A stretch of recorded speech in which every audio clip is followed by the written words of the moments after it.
sedikit cerita tentang keluarga di sini.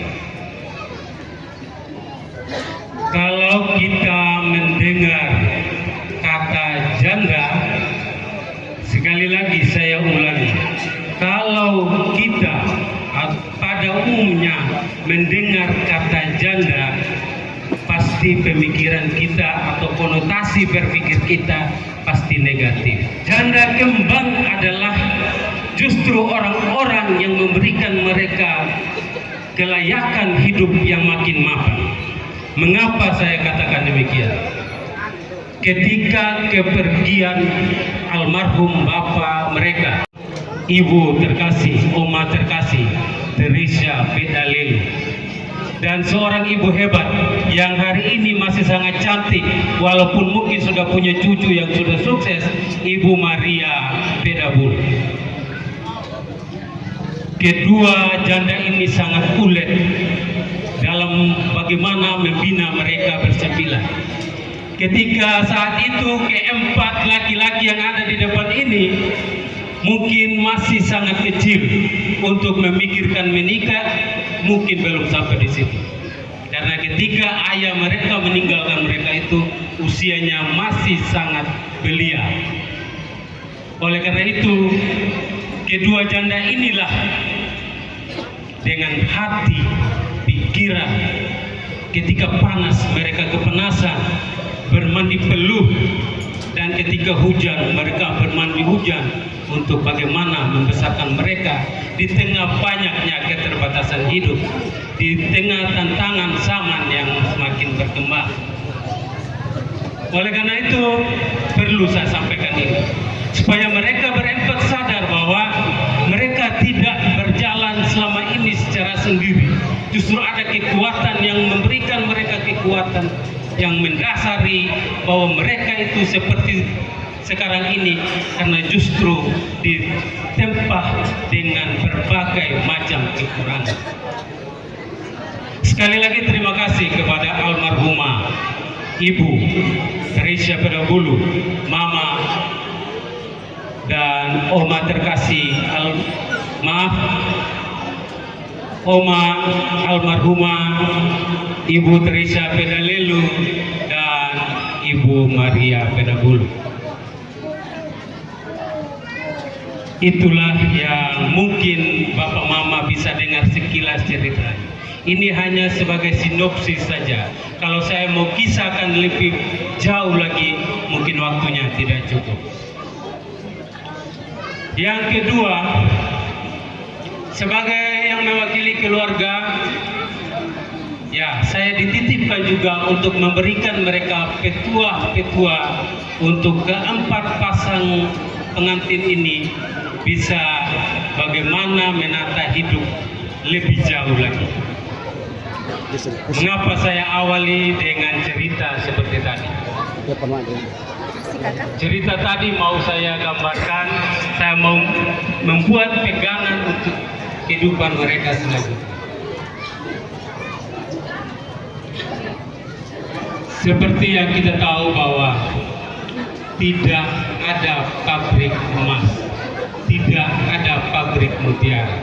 Emas dan mutiara itu disepuh dan diambil dari sumber yang mungkin bagi kita itu sangat tidak pas, atau mungkin dari sumber yang kotor. Tetapi karena ulet dan melewati proses yang panjang, akhirnya emas dan mutiara itu punya nilai dan punya nilai kekal. Oleh karena itu, keempat pasangan ini saya mau titipkan satu hal.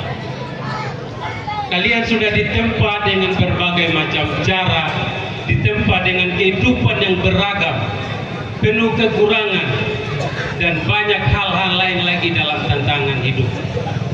Kalau sekiranya kedua janda tadi dibiarkan saja berusaha sendiri tanpa dukungan saudaramu, yaitu Bapak Lazarus Lelumbu Sogara, dan membiarkan kalian mungkin hidup dengan kedua janda tadi, dan Bapak Desi mungkin memilih hidup nyamannya untuk melanjutkan kuliahnya, mungkin ceritanya tidak seperti ini.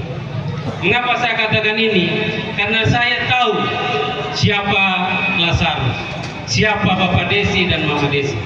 Oleh karena itu, sebagai petua yang pertama, jagalah harmonis hubungan keluarga. 9 bersaudara, tetaplah satu darah, tidak ada mantan saudara di situ. Yang berikutnya, saya mengambil sedikit cuplikan homili.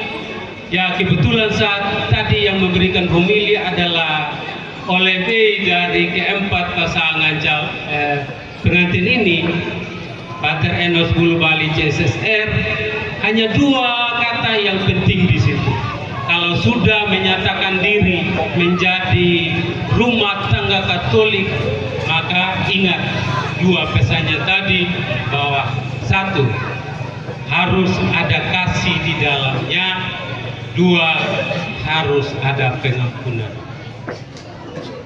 Oleh karena itu, ingat baik-baik, petua ini akan sangat berguna ketika Anda menyatakan diri menjadi anggota gereja yang sah, apalagi sah pernikahanmu secara Katolik.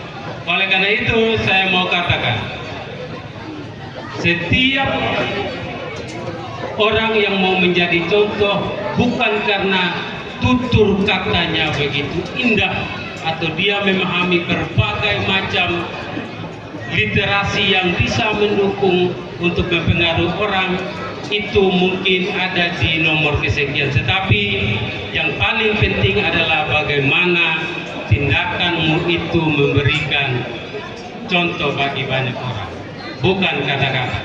Oleh karena itu, pertama, Bapak Eslin, Mama Eslin, kalau di dalam rumah tanggamu, jadilah Bapak Eslin dan Mama Eslin yang memberikan pengaruh baik terhadap diri kalian berdua sendiri.